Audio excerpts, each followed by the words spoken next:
So I'm now joined by former Tigers Cedric Henderson. And Cedric, you were a McDonald's All-American coming out of East High School. What schools recruited you? Vanderbilt, Georgetown, Tennessee was big on me, and Miami at the time. I think Leonard Hamilton was the coach at the time. So I had a couple of schools that were really, really on me. Um, it was kind of overwhelming because I was just a kid. I really didn't know how good I was. So it was exciting times. And then you end up going to Memphis. What was Larry Finch's pitch to you? Well, excuse me. The biggest thing was Anthony was declaring for the NBA that year. And I was like, okay, it should be a lot of opportunity there. So that was his biggest pitch to me. And I think Sylvester Ford was going to come. And so he was really trying to get all the Memphis kids to stay there. We all kind of played in the summer league together with AAUY. And I was the kind of like the kid who was thinking about going somewhere else. And he was like, look, you have a lot of opportunity here. And Larry sold it to me. And I was like, hey, you can't beat it. I mean, opportunity to play was great as a freshman. Yeah, for sure. You come in to a pretty talented group, but although young, you had NBA players, David Vaughn on there. You came in with Chris Garner. Rodney Newsom was on that team as well. How cool was it that 10 of the 15 guys on the team were from Memphis? That was the biggest thing we were proud about. You know, guys being here from home, everybody knew each other and from what schools they played. So that was the biggest sell because we all played summer ball together all the time. And it was like, hey, you know, why can't we be like the North Carolinas of the world and all that? And it was rare to have that many guys from the hometown to play on one team. Mm-hmm. Yeah, for sure. And I feel like every freshman has stories or memories from their first year in college that like you never really escape them. Do you have any like favorite stories or memories from your freshman season? Oh man, we weren't the greatest team at that time as freshmen, so we were going through a lot of ups and downs. And I think the craziest thing um, we were going through a bad slump. So everybody's like, all right, look, we're going to shave our heads or something like that crazy we did. I was like, man, I don't know about this, but I wanted to be a team player. So we all did it. And we ended up winning a couple games, though. You know, Larry laughed at us, but, you know, it made a bond, you know, because that was the first time, you know, as a young group, understanding what teammates were about, you know, because everybody were the leader or the big fish on their team. So getting together and trying to show that you're willing to be a part of that team was big that time. So that was the funniest thing, the coolest thing we ever did. I'll probably never do that again, but it was cool. for sure. And I have to ask this, just how good was David Vaughn? When he was healthy, he was pretty good. I mean, that was the first time I ever got a chance to play with a guy 6'10" who could shoot the three ball. I mean, at that time, in that era, that was like a rare. And, you know, he had good athleticism and he was just a great scorer. And then people really underestimated his defense. David really was pretty good at shot blocking and helping backside. So he had a lot of attributes that people kind of didn't sleep on a little bit, but it was fun playing with that guy. I mean, that was another thing because I never really, you know, coming out of East High School, I was always usually the tallest guy on the team. So being able to play with a 6'10" guy who was like pretty much a first-round draft pick was very exciting. Yeah, for sure. Your sophomore season, Vaughn is a junior, Mingo Johnson's a junior. You know, Chris Garner, obviously a sophomore since he came in with you. And then you guys brought in Lorenzen Wright. I know you played AAU ball with him, and I know you were close with him as well. Just how special was it for you that you guys were reuniting in college? It was real big. I mean, like, Lorenzen was one of those guys you didn't have to throw him the ball. He was just very passionate ball player. So it was very special when he came in, and we knew adding to him was going to bring some depth at the big spot, the big. So when Ren came, it was just like, man, it was just a different ball game. I mean, it was a whole different ball game because now I think, you know, you had me on the front line with Lorenzen and David Vaughn, and that made us pretty big. And against those Marquette teams and those Cincinnati teams, we had to be huge back then. You know, I don't think people understand how big those teams were back then because it wasn't no 5-out system then. It was all about controlling the paint and winning the board. So, but when Ren came, he did, man, he made it special, and we had some great times there. Like, was college basketball even an adjustment for him? Because it seemed like he just dominated right from the get-go because he was averaging a double-double his whole freshman season about. Well, you know, Ren was very energetic, had a motor that I never seen in big guys. You know, he was very passionate. And the adjustment he had was just like, okay, I can't just jump over everybody. So he started, working on little things like that. But he was such a, you know, passionate player, and Ren was always about the winning, and he believed in what he can do. And his adjustments were small, and like I said, it took off, and it helped that he had David Vaughn on the side to help out with some of that banging around in the middle. So he didn't really have to play a solid five. So he was able to play that forward position. For sure. And you guys go 24-10 your sophomore year, finished first in the Great Midwest Conference. You head to the NCAA tournament as a 6 seed. First round matchup against Louisville, you guys crush them 77-56. And then second round matchup against 3 seed Purdue, a good team with Quanzo Martin on it, Brad Miller on it. And that was an awesome game as well. And you guys pull off the upset 75-73. What do you remember about that game? Very good game. We was coming in and everybody was talking about how physical Purdue is and how sound they are. We were the team kind of like, wild a little bit, but kind of underdogs. So we had a chip on our shoulder. So and the biggest thing was coaches like, hey, said, you guarding Conzo Martin, you gotta stick to this guy like glue. Like, don't let him get off. Don't let him get off. And I mean, that was my job. I was a defender, so I was used to guys shooting the ball 25 times. But I think the best thing some guy about 2 weeks ago showed me, he said, you remember this play? And I do. I think Conzo was still shooting the ball, and I came back and swiped it from behind. So that was a great moment in my little highlight of that game. But it was a great physical game. And when we got that win, man, it shocked a lot of people. We were very proud that day. Yeah, for sure. You had 11-6 in that game. Mingo Johnson had 18-4-4. Michael Wilson was also really good in that game. He had 16-5. And so after beating Purdue, you head to the Sweet 16 to take on 2 seed Arkansas. And so you're about to play Corliss Williamson in that squad. You had already played them earlier in the year, and I believe you guys only lost by 1 point on the road that season. So what was the feeling headed into that game? Oh, man, listen, we played Corey Beck and Dwight Stewart all summer beforehand. Mm-hmm. So it was always – and I think they had another Memphis guy on that team too. So it was always a lot of, smack talking a little bit. So we really wanted to win that game, man. I mean, we thought we won that game. I mean, if you go back, we were up majority of the regulation game. And they got hot. And then when we went to overtime, it was a bad game. But it was we believe we can beat that team. We believe if we'd have beat that team, I think we would have had a great chance of winning the national championship that year.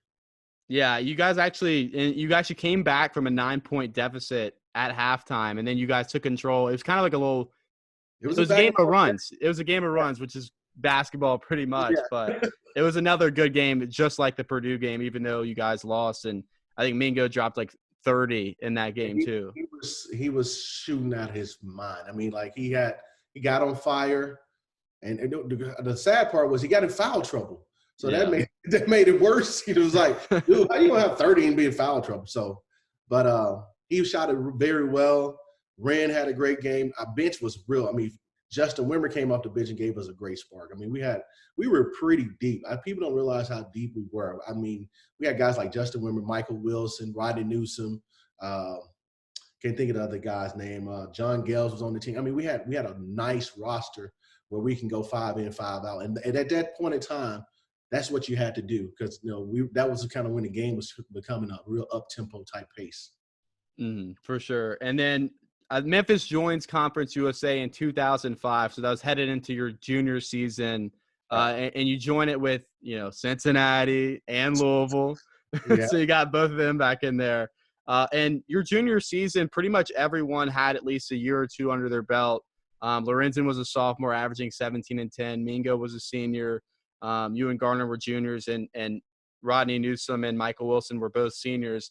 What were some of your favorite memories from your junior season? You guys weren't shaving your heads that season. No, we weren't shaving our heads that time. But one thing about it, man, I believe that was the best time I had because of all the energy Memphis had at the time for the city.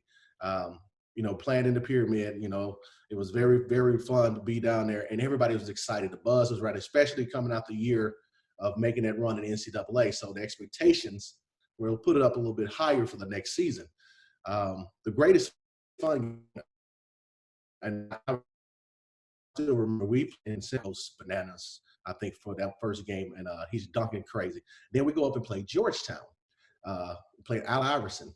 That was a Wow. fun game too. That was a fun game too. And you talking about the fastest first half of game was like you were like drained. Felt like you played 40 minutes in the first half. I mean, guys were running and jumping and dunking. It was a great game. So I think those two games are probably the most memorable games I had that junior year. And what was the first game you said? It kind of cut out for a second. The first game was Cincinnati at Okay. Cincinnati, and then we played Georgetown that year too. So those two games were very memorable because, I mean, even to this day, people still remember the Georgetown game, and then they remember the Michael Wilson game because I think Oscar Robertson was being honored that day or something. So they just knew they was just going to run us through. Man, we came in there, man, we took a win, and man, the crowd was quiet. Like you can hear a pin drop. It was beautiful. Yeah, that must have felt so good because Cincinnati is really for a long time had Memphis's number. Like, I don't know what it is, but I mean, that's why it's a rivalry, I guess. But all those games are always super chippy and fun. And I think you guys also played, I may be mistaken, but number one UMass that year? Maybe I'm wrong. In fact, that was the number one. We were number 3. They were number 1. And we took that game to the wire. Marcus Camby and that crew with Calipari coaching. Yeah. And, I mean, we were probably 2 possessions from winning that game. I mean, and then the next night, it was kind of embarrassing, but we lost the next game because we were still dwelling on the game before. And we were talking about Larry Finch ran us for days. He's like, we got to get back focused. You got to – this ain't on. I was like, oh, man. I said, that's the worst thing to happen. So, but, yeah, we did play Marcus Camby and UMass that year too. Yeah, and then so you end up being a 5 seed in the NCAA tournament. Played a scary good Drexel team in the first round, and it was kind of an ugly game. You guys lose 75-63. Malik Rose had 21 and 15 in that game. What went wrong in your opinion in that one? Well, I believe a lot of things was going on. I think Lorenzen was really debating on leaving that year. He had a lot of things like that going pro. Mingo was, he didn't have the greatest run down the stretch because he wanted to have a big year. So it was a lot of little individual things probably going on, but and then we just overlooked Drexel. We just thought we were just 10 times better than them. We felt like we could just beat them hands down without even, worrying about them. And man, they were better than we thought they were. Malik Rose was definitely the Shaq of the MAC, as they used to call him back then. And we teased Ren when we used to see him. We say like, Ren, he got his NBA debut on you that night. He was like, oh, man. But it was a great game. It was a great experience. I think too. After that was the first year we wore the gray uniforms, and everybody's like, never ever wear the gray uniforms again. And then now they wearing gray uniforms all the time. Yeah, and I think in the 2000s, I feel like Memphis could never win in the black uniform, so people were like, "Don't wear the black ones, we're not going to win." So it's just such a superstitious thing. But yeah, they're rocking gray all the time now. And then your senior season, the team didn't really land any big-time freshmen. You added a transfer in Sunday Adebayo, a couple other guys. You guys go 16 and 15. You were really the team leader, averaging 16 points, nearly 7 rebounds per game. When you think back at your senior season, what stands out to you? Well, we had, my senior year, like you said, we wasn't very talented. I felt like other things were distracting Larry at the time with contract as far as his, extending his contract and stuff. So it was more of a, tough year for everybody. But the greatest time we had, we went to Hawaii. We played Michigan in Hawaii. That was the second 5-5 with Robert Tractor Trailer, Maurice Taylor, that crew right there. And we got to win. We beat them, and we beat them good too. And so we had our good days that year. I wasn't disappointed in it. I was really proud of what we had because, like I said, we didn't have one of the best recruiting years that year, and we knew what Larry was going through. So it was more of a pride thing that senior year. We made a good run. I mean, we ended up making to the NIT. I wasn't ashamed of it. We played UNLV that year, I think. Made a good run there. It was a great time. So we had some good times that senior year. Yeah, I mean, Memphis is dying for an NIT or NCAA tournament every year nowadays. So, yeah, it'll take NIT and a run to the championship or anything like that. And then I want to go back to the Hawaii trip because I think Penny said this one time. Anytime they would take a preseason trip to like the Bahamas or something like that, that was one of his favorite trips. How fun was Hawaii? What kind of things were you guys doing down there? First of all, I'd never seen a whale, So that was the first. We went on a boat trip, and the whale tail came up, and I was like, "Look, get me out this boat because I'm It's scared." huge. The tail is bigger than the boat, so that was one of the first thing that made me nervous. But it was beautiful. A guy coming from Memphis who's never really flew around the world. It was a very great experience. I got to see a lot of the land. We got to see Pearl Harbor, things like that. So it was very, very intriguing at the time. I never really swam in the ocean. That was unique. First of all, I didn't know the water was going to be that salty, so I learned that lesson fast. but uh, Mm. but it was a very good experience. And we had some great teams down there. You had Michigan, Georgia. Georgia was down there. NC State, I think, was down there at the time. So these are teams we probably would have never met, just playing regular season. So it was a great experience all the way around. For sure. And Larry Finch, like you said, ends up getting relieved of his duties. He was that whole year. There was a bunch of contract disputes, buyout, and all that kind of stuff. I know it was a total mess how everything was handled. Even though I'm young, I've heard all about it. Yeah. But I guess in your words, can you kind of explain, I guess, how that all went down or why it happened and stuff like that? I have no idea, to be honest that was between Larry and the university, but we were there for him. He was our coach. We've been there for 4 years. We built a relationship, and even on the last game, I think we played in Louisville, and it was our last home game. We won it, and at the end, guys was like just ran off the floor. Nobody wanted to do post interviews because we knew it was the end of Larry's career. Yeah. So. It was very passionate and it was very frustrating because he wasn't the same guy the whole year. Larry is usually, he's very intense, but he was very, down to earth coach. He knew how to get us going. He could talk to him and relate to him. So he was stressed a little bit that whole year. And you could see it that he wasn't the same guy. Mm-hmm. And I was going to ask you, like, how would he motivate you guys? Because a lot of coaches have interesting strategies to, whether they put something up that someone in the media said, or what was he like as a motivator? Well, he was old school. He was just old school. He was like, he believed, outside noise was outside noise. He didn't care what they were saying outside. He believed the people in the room with him was, hey, this is who I'm going to battle with. Look to the guy to the left, look to the guy to the right, and that's who we're going to fight with. And he believed that. And he said, listen, we put the work in. You go out here and do what we need to do, and we'll be okay. And that's what he believed in. He believed in just working hard, outworking guys, and playing the right way and playing with heart. Coming from Orange Mountain, where he came from with Melrose, he had that old, like I said, Memphis. People don't understand. I think it's a different type of pride when you get a Memphis guy. We have a different type of chip on our shoulder. So he used that to his advantage. So he motivated us, in ways that probably most coaches probably wouldn't have got most out of us.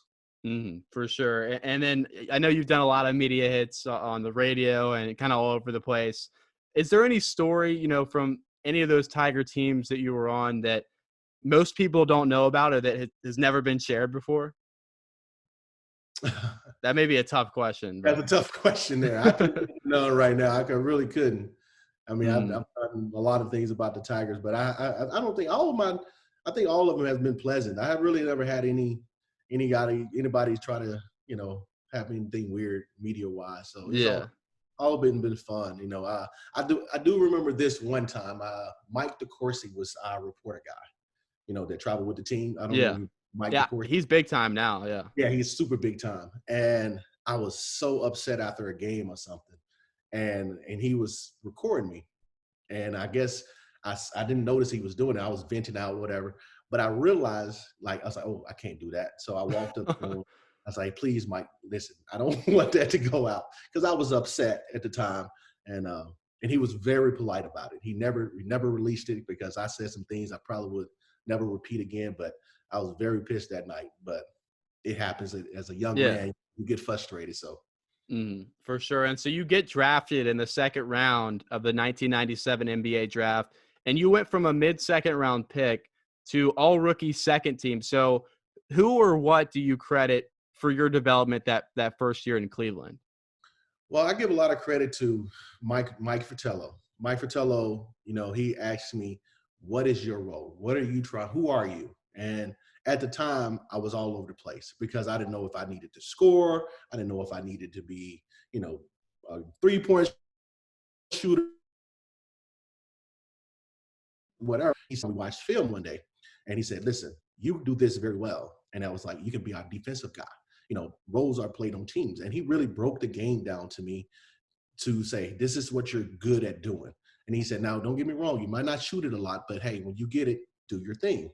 And he really groomed me as far as understanding being my role and accepting what I do well and becoming the player I needed to become. And that's what helped me the whole time. Because, you know, we had Brevin Knight, Derek Anderson, Sadrunas Zagauskas, guys with bigger names than mine.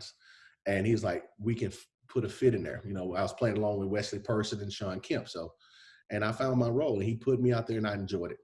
Mm-hmm. And you spent 5 seasons in the NBA. What's your favorite memory from your time playing in that league? Well, first of all, I got a couple of those. I'm being honest. Yeah, you can go through all of them. The first one was like Mike Frickelli calls me in a hotel room, and he's like, "Look, we're going to start you." And I'm like, "Dude, quit playing with me," you know, because I'm like, whatever, you know, because, you know, and he's like, "No, we're going to start you." So I'm all excited. I promise you, I get 2 fouls in like 30 seconds. Oh, like, no. I'm going to come out the game. He's like, "Oh, no, you stay out there." And I'm like, "What?" So it was like, so like, oh, okay. And I ended up having a great game. We played Kevin Garnett in Minnesota at the time. Wow. So that was fun, especially the first year. Then a year, we played Chicago Bulls. This is when they went 72-10. Ooh. And they came into Cleveland, and we beat them. But back then, we used to do this thing called turnaround games. You know, you'll play on Monday. 2 days later, you'll be playing Chicago on Wednesday. Man, Michael Jordan were pissed. You hear me? Like, you talking about, we come out, we ready to shake hands. It's like, all right, Mike. They didn't shake no hands. Oh. By the time we look up and they call the first time out, the score is like 20-3. We was like, oh my God, what happened? Like, they just ran through us. Like, that was like the most impressive basketball I ever seen in the first quarter by a team. So I knew, I was like, that's a championship team. Another great memory, we was playing Indiana. Now, Indiana was pretty good back then, too. You know, they had the Reggie Miller, Chris Mullin, Mark Jackson. Then they came off the bench with Jalen Rose and Travis Best and the Davis brothers, as they called each other. They weren't really related, but we called them the Davis brothers. So Mike Fratello looks at me. He said, all right, said, you got Reggie Miller right now. It's like, all right, I'm slowing him down. He goes, all right, now, said, you got Jalen Rose. I was like, God, no. I said, all right. I'm looking up, I'm constantly looking like, okay, when do I get a break? That's all I want to know. Like, when this break is going to come? He's like, all right, now, said, no, now you got to guard one of the Davis boys. I'm like, all right, coach, I time out, coach.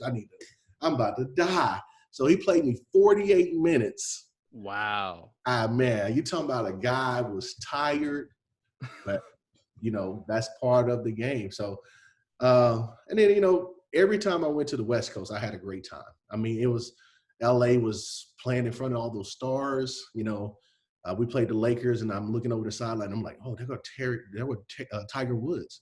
You know, and then I go, wow, look, there go Denzel Washington. I'm like, man, this is like amazing. So, you know, so we had some pretty cool times in the NBA. So the games were very exciting. I had a great time playing in the NBA. I love the experience, and you know, I wish it would have got a little longer, but, you know, that's just part of the game. But I got a chance to do it. It's a blessing I have. So I take that. And I think my last one was we were playing the LA Clippers. And I was like, all right, look, guys, we've been on the West Coast for probably like 10 days, and that was about the last game. It's like, all right, everybody was complaining about they tired. And so I was like, look, just give me the rock. And I had one of my best games. I felt like I was back in my East High days. I was like, yeah, just give me the rock, I go. And I think Lorenzo was still on that team at the time. So I wanted to kind of show out for him a little bit. So it was one of those like, yeah, that's my guy. I'm going to tear him up this time. But it was a lot of great memories that we had in the NBA, man. Just a lot of great fun times.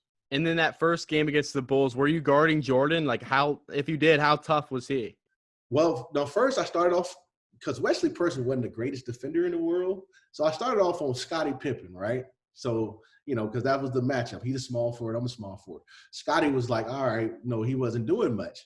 I look up, he got like 18 going into the going into the half. Like, so my coach was like, "Hey, you got to guard Mike now." I'm like, "Oh my God!"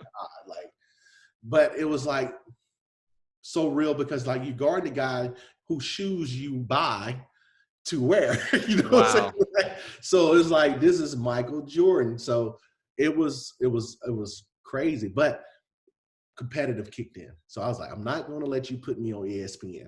I was like, I don't care if I foul out. You're not going to embarrass me and put me on ESPN. So I probably had picked up like 3 quick fouls real quick, just so I was like, look, dude, I'm here. So, but it was fun. I mean, the guy was, people don't realize how high he jumped on his jump shot. Like they think like, oh yeah, he jumped. No, he jumped stupid high. Like, and then he shoots it with such precision. And then he had great footwork and he was so fast. So it was cool. And then I got the chance to block a shot one time. You know, I clowned that.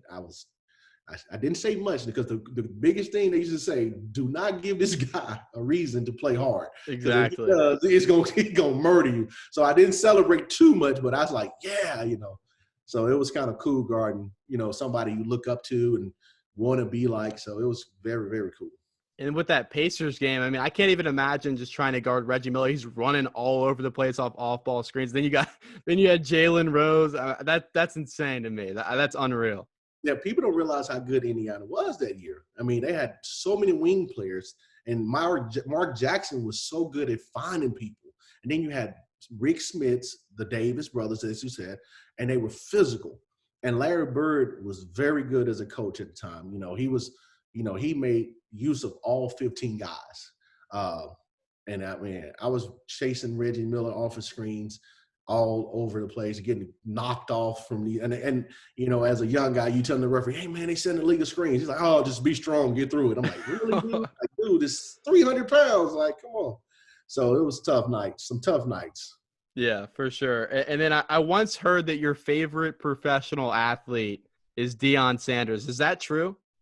Well, Deion was one of my guys because I was, you know, I enjoyed his showmanship. You know, he had prime time, you know, coming out, especially when he played for Atlanta. He was really prime time then. And I was so happy when he started playing for my Cowboys. So I was like, yeah, there you go.